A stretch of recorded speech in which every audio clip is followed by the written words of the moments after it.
ശബരിമലയിലെ KDGP MR Ajith Kumar നടത്തിയ tractor യാത്രയിൽ സ്പെഷ്യൽ കമ്മീഷണർ പ്രാഥമിക അന്വേഷണം തുടങ്ങി. പമ്പയിൽ നിന്ന് സന്നിധാനത്തേക്ക് ട്രാക്ടറിൽ ആളെ കൊണ്ടുപോകാൻ പാടില്ല എന്ന് ഹൈക്കോടതിയുടെ ഉത്തരവുണ്ട്. ഇത് ലംഘിച്ചാണ് ADGP ട്രാക്ടറിൽ മല കയറിയത്.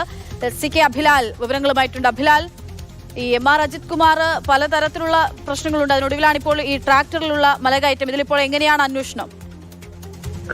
നവഗ്രഹ പ്രതിഷ്ഠയ്ക്കായി ശബരിമല ക്ഷേത്ര നട തുറന്നിരുന്ന സമയത്ത് ശനിയാഴ്ച രാത്രി 9 മണിയോടുകൂടിയായിരുന്നു വിവാദമായ യാത്ര. പമ്പയിൽ വാഹനത്തിലെത്തിയ MR അജിത് കുമാർ തുടർന്ന് പോലീസിന്റെ തന്നെ ട്രാക്ടറിൽ ആണ് പമ്പയിൽ നിന്നും സന്നിധാനത്തേക്ക് എത്തിച്ചേർന്നത്. തുടർന്ന് ഹരിവരാസനം പാടി നടയടയ്ക്കുന്ന വേളയിൽ അദ്ദേഹം അവിടെ എത്തിച്ചേരുകയും അവസാനഘട്ട പൂജകളും അതോടൊപ്പം തന്നെയുള്ള ക്ഷേത്ര നടപടിക്രമങ്ങളിലും ഭാഗമാവുകയും പിന്നീട് തിരികെ ഇറങ്ങുകയുമാണ് ഉണ്ടായിട്ടുള്ളത്. ഇതുമായി ബന്ധപ്പെട്ടുള്ള പ്രാഥമിക വിവരത്തിന്റെ അടിസ്ഥാനത്തിൽ സ്പെഷ്യൽ കമ്മീഷണർ അന്വേഷണം തുടങ്ങിയിട്ടുണ്ട്. വിശദമായ വിവരങ്ങൾ അതേസമയം തന്നെ ഇതുമായി ബന്ധപ്പെട്ട ദൃശ്യങ്ങളടക്കം ലഭ്യമാകാനുള്ള സാധ്യത കൂടി കണക്കിലെടുത്ത് വിശദമായ അന്വേഷണം ആണ് നടത്തിവരുന്നത്. ദൃശ്യങ്ങളടക്കം ഹൈക്കോടതിയിൽ സമർപ്പിക്കും എന്നുള്ളതാണ് നമുക്ക് ലഭ്യമാകുന്ന വിവരം.